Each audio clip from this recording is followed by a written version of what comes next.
College Counseling Center is a place where students and members of the university community can get mental health services of different varieties, whether that's direct services such as individual counseling, couples counseling, group counseling, or sometimes outreach services and wellness programs.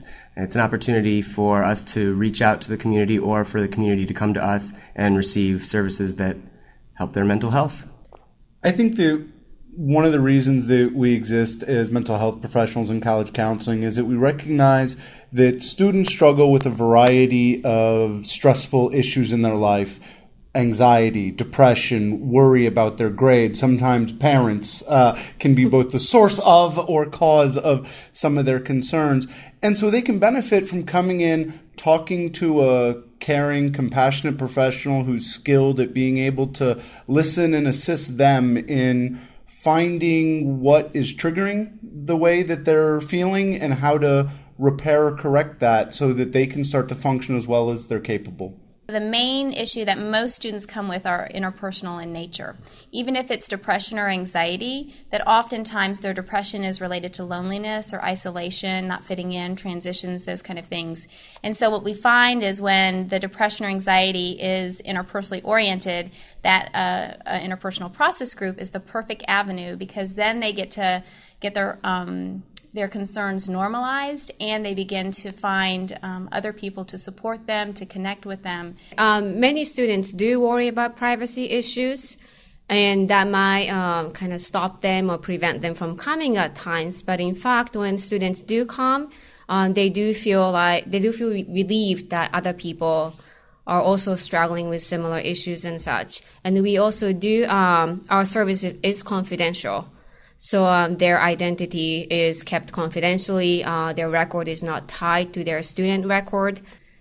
Even though students do worry about that, coming in counseling, group therapy in particular, and being in that setting where other people are also in counseling, they find that to be reassuring. Most counseling centers and universities that I know that have counseling centers have a website where there's information. In fact, oftentimes there's a link specifically for parents of students. So it could be links and resources, self-help resources for there, informational resources about the center itself. And oftentimes that's the same information you'll receive when a parent calls in to the center. And I would add, too, one of the offerings that college counseling centers do is we give consultation. And so many parents call college counseling centers, and psychologists or clinicians that work at the center will talk to the parent. There's also new student orientations or parent orientations along with that, and that's usually an opportunity the first time where a parent will get information about the counseling center. I know as a director of a large counseling center, one of my more enjoyable activities during the day is talking with parents, because when a parent gives us a call, it's almost always because they're deeply concerned about their child and their well-being, and all of us can relate to that concern. So we're able to talk with them oftentimes about how they directly can help assist their child or how to help their child get connected with the services that we provide. At my center, we have student fees, and so it's a nominal fee, and that covers all their student health. Sometimes there can be a fee, but oftentimes it's free. And so we advertise as free and confidential services. People that work at college counseling centers, we specialize in student development. We have a particular passion for working with students, and we're also skilled in group psychotherapy. And so you put that combination together, and it really works well.